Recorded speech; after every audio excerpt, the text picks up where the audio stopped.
Good morning.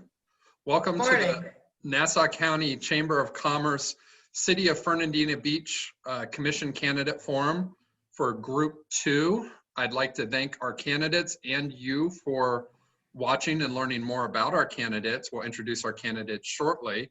I'm Sean McGill, a member of the board of the Nassau County Chamber of Commerce and a member of our Government Affairs Committee. For those of you that have watched our previous county commission forums, you know that instead of our standard live audience, we're Zooming. But this is being recorded live. There are no edits. So if I misspeak or any of our candidates misspeak, there you go. That's 2020 for you. As a reminder of how our forums work, each candidate will have up to 5 minutes to introduce themselves to us. And then we'll start a question and answer period where each candidate will have 1.5 minutes to answer those questions. And in fairness to each of the candidates, we'll put each of you in the hot seat first, rotating through who answers the questions first. So I'd like to introduce our candidates for City of Fernandina Beach City Commission Group 2, Ms. Alexandra Lajoux, Ms. Genece Minshew, and Mr. David Sturges. So we'll go ahead and get started with Ms. Lajoux. Tell us a little bit about yourself. Thank you, Sean, and good morning, fellow chamber members, fellow candidates, and all Fernandinans. My name is Alexandra Lajoux, and I'm running for City Commission Group 2. And I'm running for 3 reasons. They all start with T. The first is our town, the second is our trees, and the third is our taxes. About our town, I grew up in McLean, Virginia. Back then it was a small town.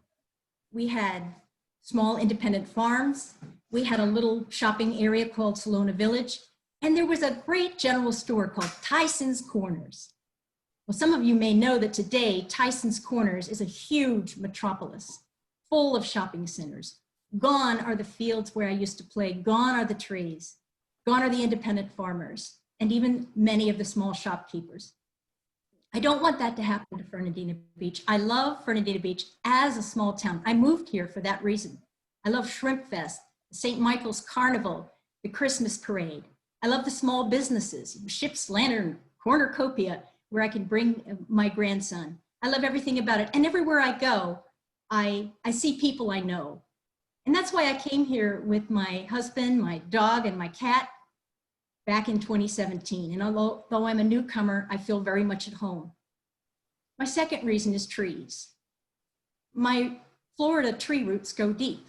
I have a little show and tell, and that is that my maternal grandfather, Walter Tennyson Swingle, is in the Florida Citrus Hall of Fame. He was a newcomer. He was born in Pennsylvania, educated in Kansas, but he came here and he crossbred the Tangelo, and he set up citrus labs throughout the state. And I'd like to make a contribution as well. I want to protect our trees because they protect our businesses and they protect our homes. I've become active in Amelia Tree Conservancy and Conserve Amelia Now. And in fact, I'm endorsed by Conserve Amelia Now. So I really hope that trees get protected under my watch. And then thirdly, taxes. We've got to keep our taxes as low as possible. Our property appraiser for the county gives a rollback rate. I think we should start with the rollback rate, set the budget accordingly so that we keep our taxes flat. If we can keep our taxes relatively low, we can keep our whole community available for seniors who are on fixed income, for young families, and for the diverse community that has been here for 8 generations. We don't want our residents to be chased off the island and out of our community through high taxes. And I have many ideas for how to accomplish this kind of budgeting, and I look forward to further questions. But in conclusion, my name is Alexandra Lajoux. I'm running for seat 2, and my 3 main causes are to keep our small town vibe, to protect our trees that protect our businesses and homes, and to keep taxes low. Thank you very much. Thank you, Ms. Lajoux. Ms. Minshew. Good morning, and thank you, Sean, for organizing this today. My name is Genece Minshew, and I'm running for City Commission Group 2. And again, I want to thank the Chamber for organizing this forum today. So I love living here on this island where I visited family as a child, enjoyed the beaches as a young adult, and made a conscious decision to make my home here over 20 years ago. Since moving here full-time in 2008, I've worked hard to make Fernandina Beach a better place to call home.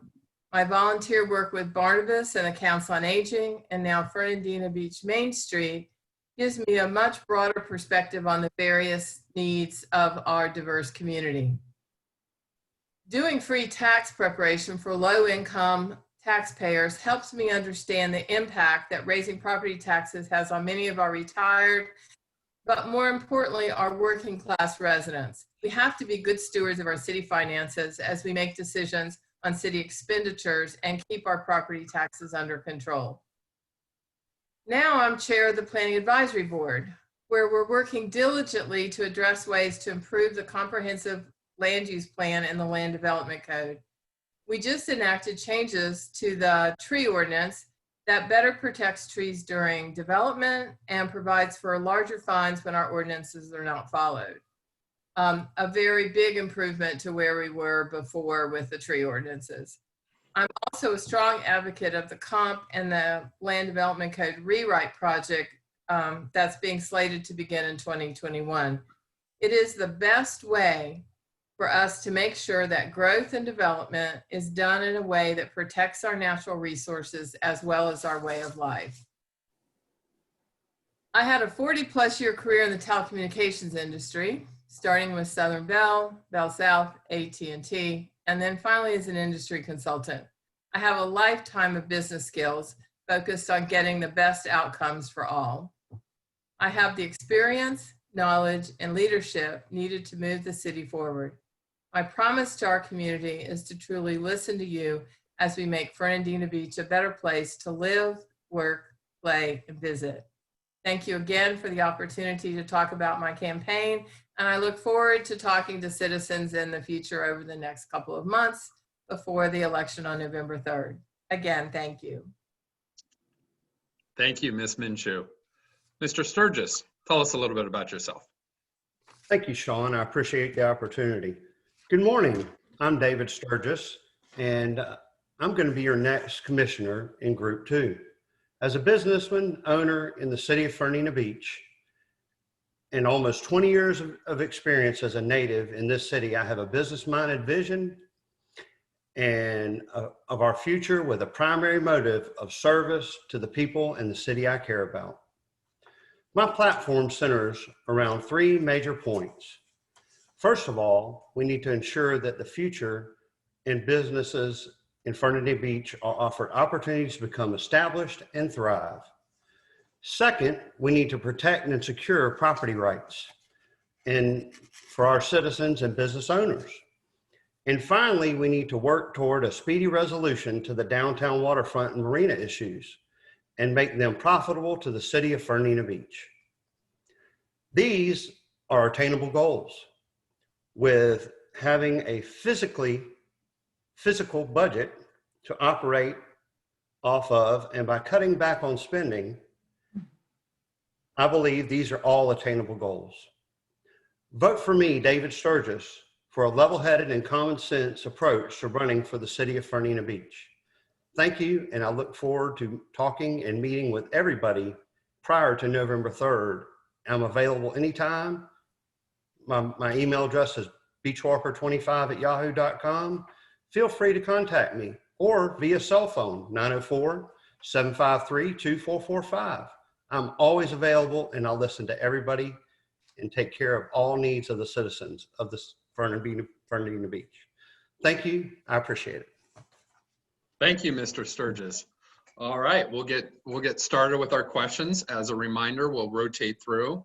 Ms. Lajoux, you're in the hot seat first. And our first question is, what, in your opinion, is the single most important characteristic to be successful as a city commissioner? Thank you, Sean. I think the single most important characteristic for success as a city commissioner is the ability to listen to our citizens.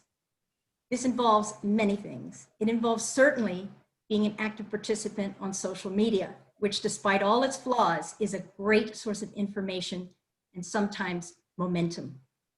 Also to reach out to citizens, meet with them and hear them. Ever since I decided to run well over a year ago, I've been meeting with a variety of people. Practically every week I've got another few meetings. All the ideas I've mentioned really come from them, from you, the citizens. So I do believe that the single most important qualification to be a commissioner is the ability and the desire to listen to our citizens. Thank you. Thank you, Ms. Lajoux. Ms. Minshew, what do you think is the single most important characteristic to be successful? Of course, it is to listen and to be available and concerned about what the citizens think. It is very, very important. And along with that, I think you have to understand how to get things done. I think you have to understand the processes. You have to understand how to work cooperatively and collectively. You have to understand that you cannot get anything done by yourself. Everything is a team and everything is teamwork. So while listening is critically important because it helps you understand where your citizens want you to go, the ability to actually affect change and make things happen is probably the most important thing that I think a city commissioner can do. Thank you, Ms. Minshew. Mr. Sturges, what do you think is the most important characteristic to have to be successful as a city commissioner? I think integrity and the honesty of being one with the community and listening to everybody that is available. And no matter what, being available and being friendly and listening to all sides of the view, even if it's not something that you feel is personally your pet project, or even if it's something that you don't think involves everything with the city, is listening to all the citizens and basically corresponding and being a team player as a city commissioner, and knowing you're one vote, but you're one vote for the citizens. You're one vote for the people. So that's my belief. And that's it. Thank you, Mr. Sturges. Okay, question 2, we're starting with Ms. Minshew. There's claims that the city of Fernandina Beach is a business unfriendly community. I'd like to hear your description of what a business friendly community is. So you're right. I think that there's a lot of issues with the city and things that the city could do better to make it more friendly, not just for businesses, but also for residents. And a lot of that has to do with accessibility and how you can interact with the city, both personally as well as some online services. I think we should consider enacting some customer service processes. You know, if the guy who comes and steam cleans my tile can send me a survey before he's out the door, then clearly the city ought to be able to enact some kind of customer service processes where we can measure our success and have some expectations and some goals. I think all of our employees want to do a good job and want to be accessible, but I think sometimes the processes get in the way of doing it, as well as the leadership that is being provided down through the employees. Thanks. Thank you, Ms. Minshew. Mr. Sturges, what do you think is a business-friendly community? I think a business-friendly community is one that gives the opportunity for new businesses as well as existing businesses to thrive and have vibrant experiences, and giving rebates and maybe tax incentives for certain businesses that are going to move to the area, as well as businesses that are here, giving a break for them and making sure that they're financially healthy and sound. I believe that it's being transparent. Our city government needs to be a little more transparent with how they respond and how they handle just for permitting issues. I recently applied for a permit, and I do this as a professional. That's my job. It took me 6 to 8 weeks to get adapted to the new system. Of course, COVID has been difficult for everybody. We're in unprecedented times. However, I believe that we should all adapt, and I like what Ms. Minshew said. We need to be accountable, and we should know where our weaknesses are and how to fix them. That's it. Thank you very much, Mr. Sturges. Ms. Lajoux, what's your description of a business-friendly community? Well, before I tell you my description of a business-friendly community, I want to tell you why I like your question so much. I like it so much because I'm all about business. My father was an entrepreneur and never worked for another company, was always starting businesses and selling businesses. I have an MBA, and I spent 35 years with a business-oriented trade association involved with social and fiscal responsibility. So business just runs through my blood. I love the businesses we have, and I think we can be a heck of a lot more friendly.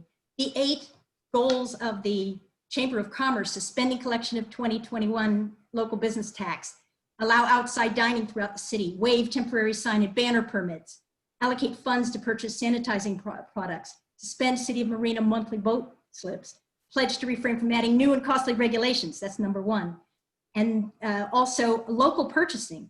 Our local purchasing policy is very namby-pamby. Well, if they have equivalent value, we will consider local business. No, there's got to be, as the chamber recommends, 20%. If you're, as long as you're within 20% of the other bid, you get it if you're local.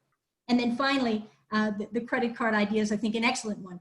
City issued credit cards should have no more than 25% spent on non-local businesses. So in any event, all about trying to be friendly and have lots of ideas. Probably not enough time to say in this answer. Thank you. Thank you, Ms. Lajoux.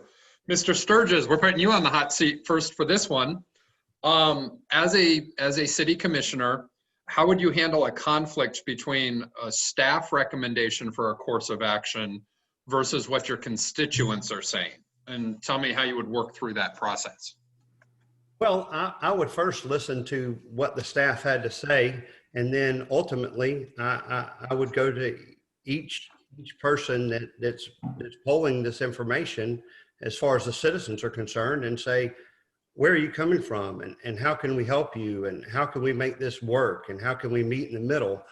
It's a fine line between what the constituents or the city residents want and what the staff is able to do. By law, they're only able to do so much.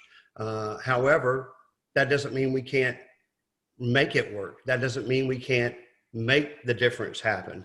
So I believe there's many options and many, there's nothing that's unfixable. Just like when I build a house, I can start from the ground up or the ground down, or I can rebuild just about anything. Same thing with a government or a problem or an issue. Everything's solvable. It's just coming about it at the right manner and the right action. Thank you. Ms. Lajoux, how would you handle that difference between what staff's recommending and what you're hearing from your constituents? Well, first of all, Sean, I'd like to look at why there's a wide disconnect. If there's a wide disconnect, it may mean that our hardworking, well-qualified staff is simply not being directed, encouraged, trained in a direction that is consistent with our community values. So I think that one of the keys is very analytical. Take a look at what's budgeted to be a little over 200 staff members for fiscal 2021 and find out how they're allocated, in what areas, and what are their goals, what are their performance goals, and how can we help them achieve those goals, including how can we help them get in tune with the community? How can we set forth ways in which the community and staff get together and achieve consensus? One of the things I did at the Trade Association all those years was to put together blue ribbon commissions on the urgent issues of the day, such as diversity, such as risk oversight, such as fiscal restraint, etc. And I would get people from all, well, I say we, it was a team, obviously, all over the spectrums of ideas, and they would achieve consensus. I believe we can bring the same spirit of consensus to the relationship between our staff and citizens. Thank you. Thank you, Ms. Lajoux. Ms. Minshew, how would you handle that disparity in opinions? Well, again, I think we always have to look for common ground, and I think we have to work to build consensus.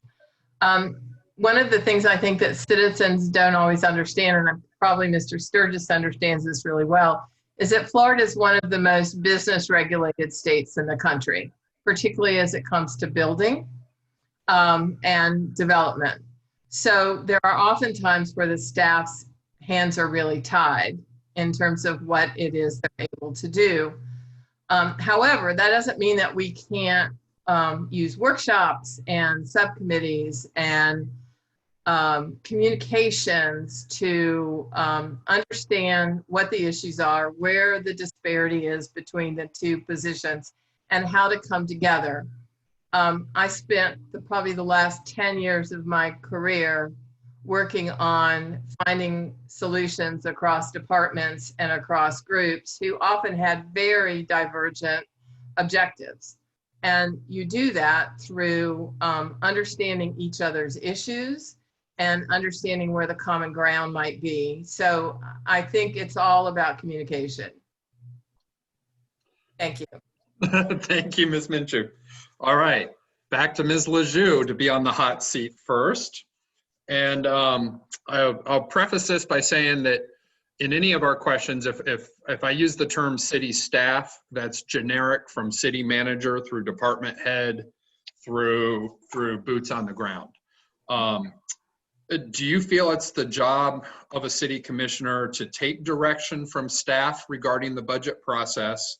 And to tag on to that, what's the most efficient and thorough way to approach the budgeting and decision-making process?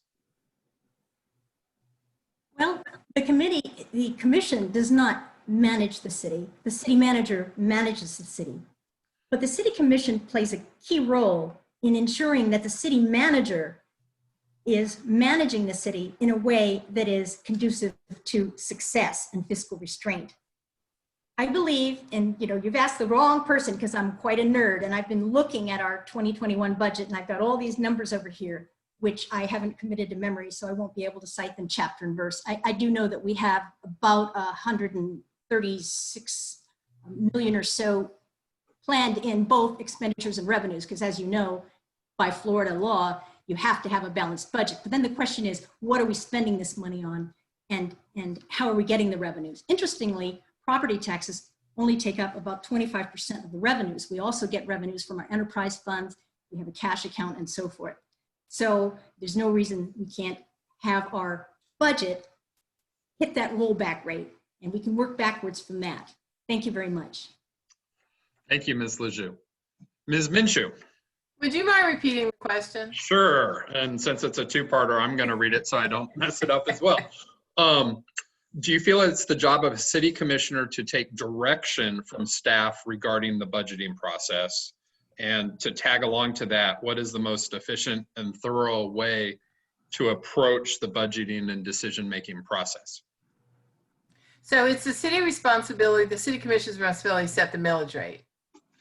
It's the city manager's responsibility to bring a budget in that meets that millage rate. So that is really the separation of responsibilities and powers between. How a budget is created, there are lots and lots of ways. One of the things, as I've seen in my role from the Planning Advisory Board, is that a lot of budgeting is being done top down, and it should be more inclusive with the department heads. There's also the opportunity to do really what I would call zero-based budgeting, where you start every department out every budget cycle with a zero, and they build up what it is that they need and what their priorities are. I think that there's a lot of work that can be done with the city and the city's management team, which would include the manager, the comptroller, the department heads, to be more cooperative and to work on the budget rather than it being so top down right now. Thank you, Ms. Minshew. Mr. Sturges. Yes, I believe that you do take the recommendations of the city staff and the city manager. They have experience and years of experience. We have a great staff. That doesn't mean that we can't listen to the citizens and try to adapt and ultimately get our budget physically sound. We are spending money left and right in some places we don't know that we really have or don't have.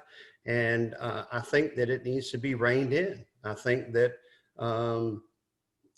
listen to the citizens, hold more workshops, and get more feedback from the citizens on what we really need, and not necessarily just a project just because it has to be a project that could be completed.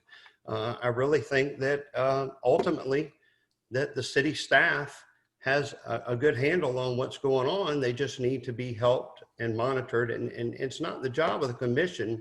It's just our job to help craft the budget and bring it in.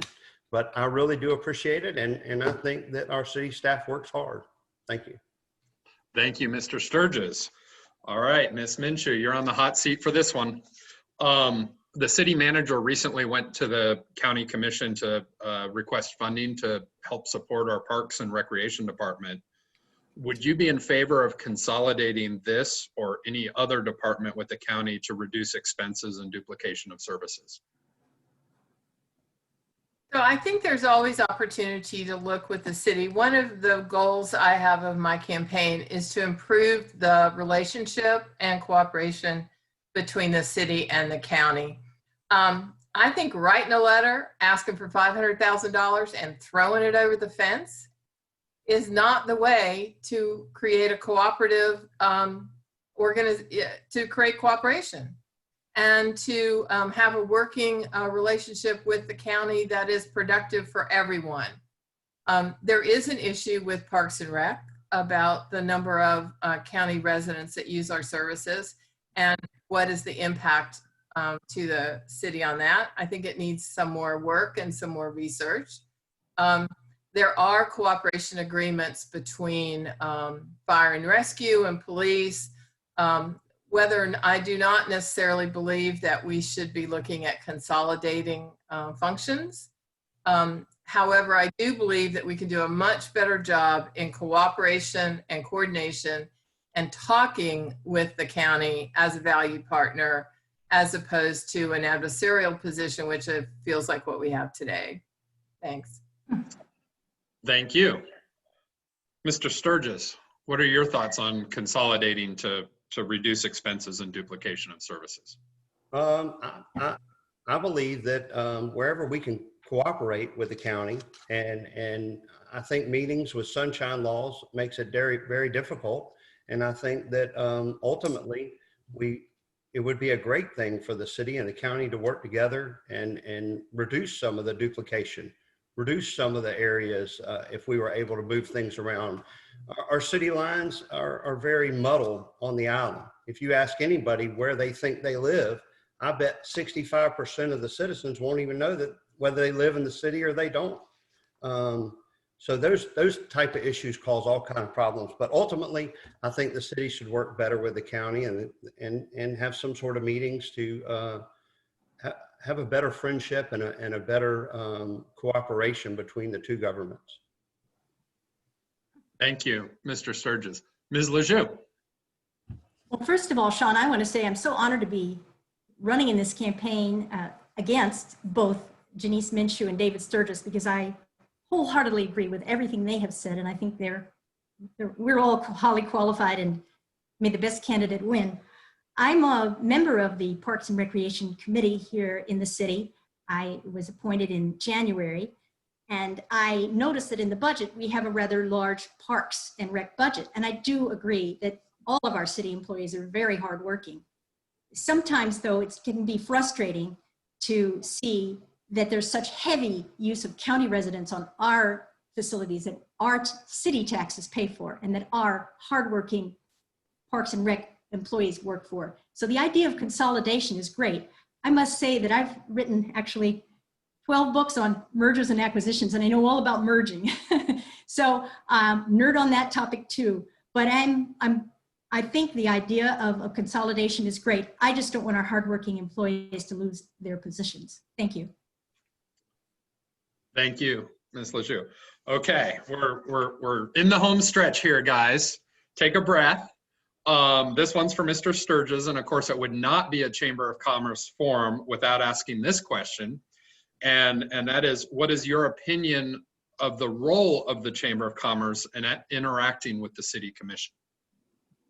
I think that the role of the chamber, which I would love to be a member, unfortunately I can't join right now, but I would love to be a member, and I'm going to eventually.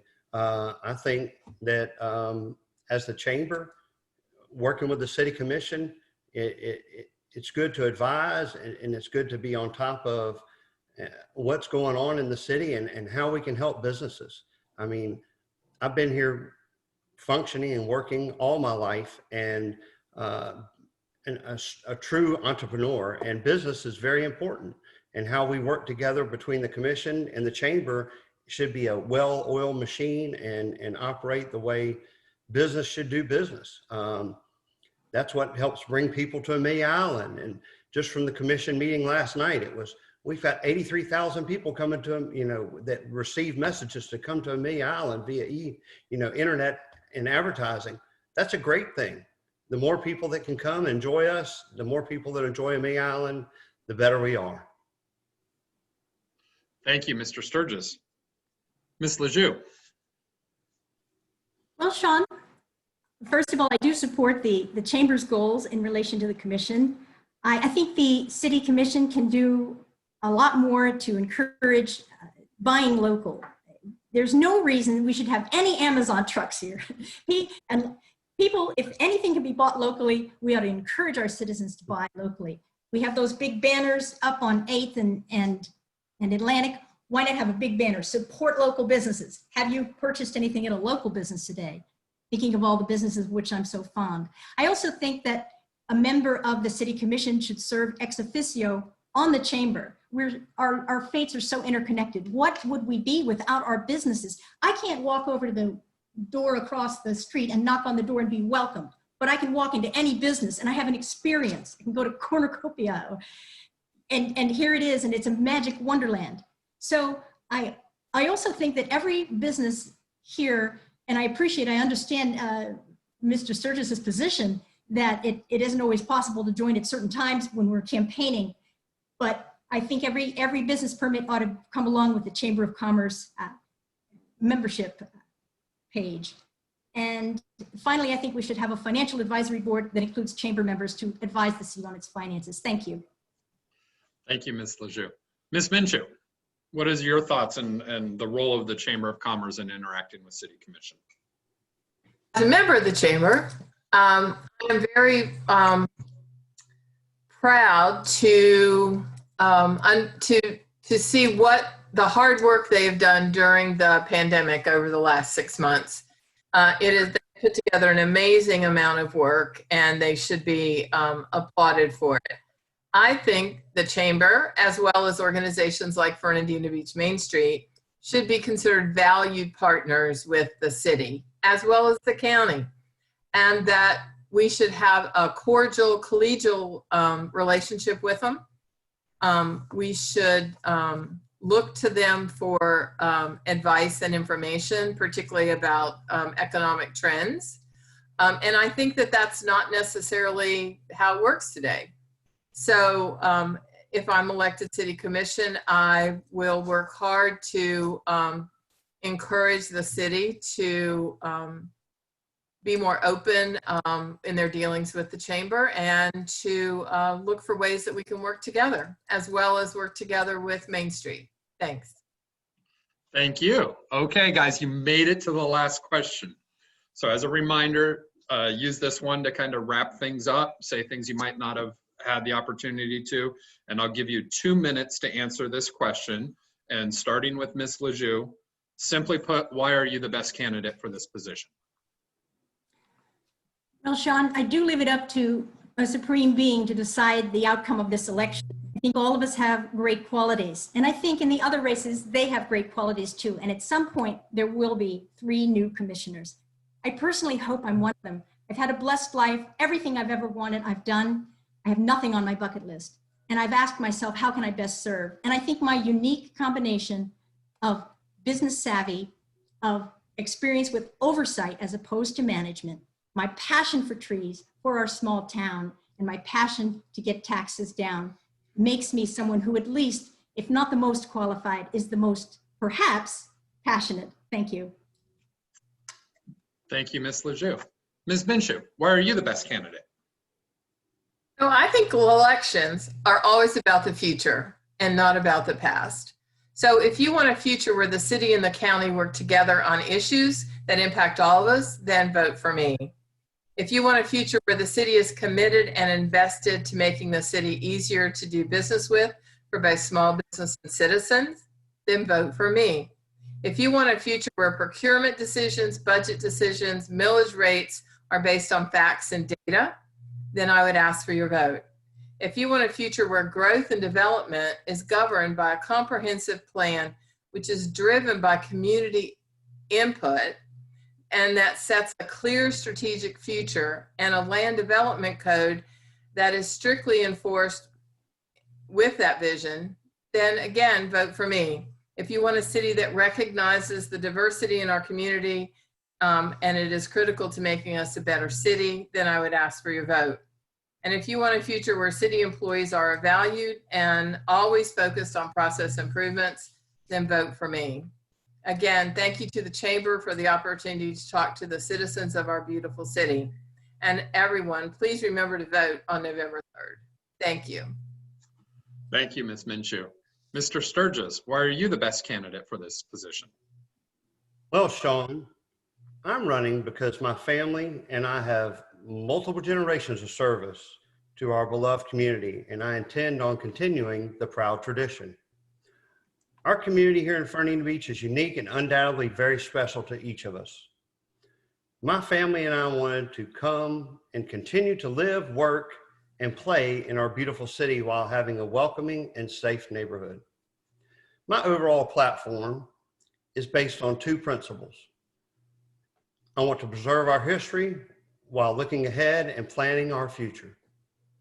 No problem is unsolvable. It is a duty of our elected leaders, myself included, hopefully, to find the best solution with most positive effects while mitigating the negatives. It is essential that we think about the future while we make these decisions today that will impact our community for years to come, and not just next week. It is my perspective that I want to bring to the City of Fernandina Beach Commission. I'm working hard to earn the voters' confidence during this campaign. Please vote for David Sturges for City Commission Group 2. Thank you. Thank you, Mr. Sturges. And I'd like to thank all 3 of our candidates for Group 2 City Commission, Ms. Alexandra Lajoux, Ms. Genece Minshew, and Mr. David Sturges. I know this is tough. We thank you for getting out there and giving your leadership to the community, no matter how the election works out. I know folks that put themselves out there want to see smiling faces. Unfortunately, you have to imagine them looking at you right now. And I'd like to thank everybody that is watching and taking the time to learn more about our candidates for the future of City of Fernandina Beach. If you'd like to learn more, you can go to our website to see their answers to our candidate questionnaire at NassauCountyFLChamber.com. Once again, NassauCountyFLChamber.com. And to reiterate what our candidate said, get out and vote on November 3rd or before if you so choose. And we'd like to thank you for watching and stay healthy. Bye for now. Thank you.